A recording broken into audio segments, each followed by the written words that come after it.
บริษัทพัดโกลาวค้าออกค้าข่าวจำกัดผู้เดียวจัดงานพบปะลูกค้าประจำปี ที่ใส่ผลิตภัณฑ์ปุ๋ยเก่าการเกษตรนาโนในตอนบ่ายของที่ 7 มิถุนายน 2025อยู่ที่โรงแรมเอราวัณรีเวอร์ไซด์บริษัทพัดโกลาวค้าออกค้าข่าวจำกัดผู้เดียวได้จัดงานพบปะลูกค้าประจำที่ใส่ผลิตภัณฑ์ปุ๋ยเก่าการเกษตรนาโนเพื่อขึ้นกำไรให้แก่ลูกค้าโดยการเข้าร่วมของทานบุญทงพาพรผู้อำนวยการบริษัทพัสโกลาวมีคณะบริหารงานของบริษัทและบรรดาลูกค้าประจำและตัวแทนจำหน่ายพร้อมด้วยชาวสวนที่ใส่ปุ๋ยเก่ากาเกษตรนาโนเข้าร่วมจำนวน200 กว่าคนซึ่งบริษัทพัสโกลาวค้าออกค้าเข้าจำกัดผู้เดียวเป็นบริษัทหนึ่งที่นำเข้าปุ๋ยเก่ากาเกษตรนาโนจากประเทศไทยที่ได้รับการจดทะเบียนอนุญาตนำเข้าจากสาธารณรัฐประชาธิปไตยประชาชนลาวซึ่งในการพบปะครั้งนี้ทานบุญทงพาพรผู้อำนวยการบริษัทพัสโกลาวได้นำเสนอขั้นตอนแนะนำเทคนิควิธีการปลูกพืชและนำใส่ปุ๋ยเก่าการเกษตรนาโนที่ถูกวิธีและเทคนิควิธีการเพื่อให้ได้รับเพิ่มผลผลิตซึ่งปุ๋ยเก่าการเกษตรนาโนปุ๋ยที่มีคุณภาพหลายอย่างใส่ได้กับพืชทุกชนิดและเป็นปุ๋ยที่มีประโยชน์กับพืชหลายกว่าปุ๋ยทั่วไปเป็นต้นใส่เพื่อปรับปรุงดินให้มีความสมบูรณ์ช่วยเพิ่มผลผลิตให้หลายขึ้นช่วยบำรุงรากบำรุงลำต้นบำรุงใบและอื่นๆนอกนี้ช่วยเพิ่มผลผลิตเพิ่มผลกำไรให้ผู้ผลิตประหยัดต้นทุนในการผลิตของผู้ผลิตนำอีกด้วยสบายดี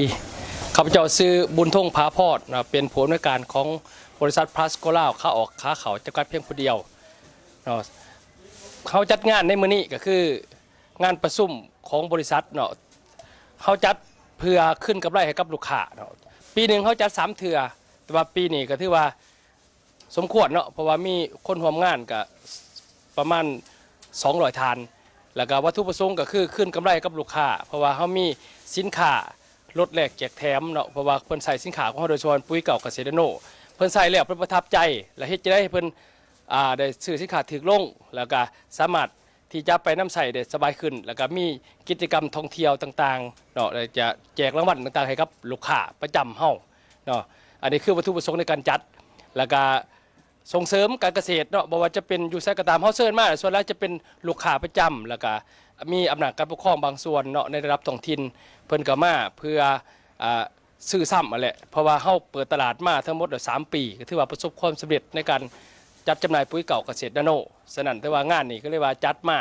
ให้มันสมบูรณ์แบบก็ถือว่าขอบใจเนาะลูกค้าทุกท่านที่ว่านำใส่ปุ๋ยเก่าเกษตรนาโนตลอดมาที่เฮาได้เปิดตลาดจากมือเริ่มต้นจนถึงปัจจุบันก็ถือว่าประทับใจณจุดนี้และสำหรับข้าพเจ้าเนาะก็คือสินค้าของบริษัทเท่านี้ที่จริงแล้วมันจะมีทั้งหมดอยู่20 กว่ารายการเนาะแต่ว่าเขาเปิดตลาดหลักๆที่ว่าลงพื้นที่ทุกบอลทุกทีจะเป็นปุ๋ยเก่าเกษตรนาโนเนาะทั้งปุ๋ยหนามทั้งปุ๋ยเม็ดที่จริงกับทางบริษัทเรามันก็มีหลายกว่าเข้ามาปุ๋ยเนาะมันจะมีผลิตภัณฑ์โดยเฉพาะเป็นกาแฟสมุนไพรเนาะถือว่าเป็นกาแฟดูแลเรื่องสุขภาพบำรุงสมองบำรุงสายตาแล้วก็เป็นกาแฟที่ว่ายอดนิยมเนาะปัจจุบันนี้ถือว่าไปทางใดกับคนอื่นก็ย่อมรับหลายๆอย่างฉะนั้นผู้ที่สนใจอยากศึกษาเพิ่มเติมเนาะสินค้าอื่นก็สามารถเข้ามาหาอยู่ที่บริษัทหรือว่าสำนักงานเฮาอยู่ที่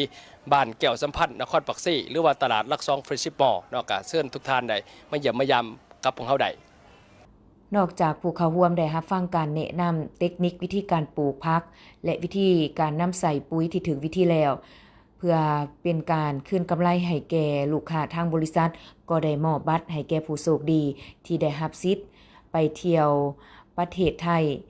อีสานใต้จำนวน50 ทานและไปเที่ยวทะเลพัทยาจำนวน150 ทานและนอกนั้นภายในงานก็ได้มีการจับสลากแจกของรางวัลให้แก่ลูกค้าเติมอีกเจ้าสบายดีเนาะข้าพเจ้าชื่อลำไผ่มาจากบ้านรัก38เมืองปากซองเขตจำปาสักข้าพเจ้าได้นำใส่ปุ๋ยเก่าเกษตรนาโนมาหูจักปุ๋ยเก่าเกษตรนาโนก็ย้อนบริษัทพัสโกลาวเพิ่นได้นำปุ๋ยเก่าเกษตรนาโนเข้ามาเนาะผ่านมาข้าพเจ้าได้ใส่ปุ๋ยเคมีผ่านมาเฮ็ดแบบปฐมประทานแบบเฮาพร้อมโหบ่หลายผ่านมา กามันบ่ได้สำเร็จผลเนาะเฮ็ดให้สวนเฮาสุดโทรมลงใบหล่นงาใต้หมากหล่นบ่จบบ่งามมานำทดลองใส่ปุ๋ยเก่าเกษตรนาโนนี้แค่เดือน1 2 เดือนก็เลยตอบโจทย์ให้เห็นว่ามันได้รับผลดีข้าพเจ้ามาสีดต่อปุ๋ยน้ำเนาะปุ๋ยน้ำประมาณ5 วัน15 วันมันแสดงขึ้นมาเห็นท่านตาเลย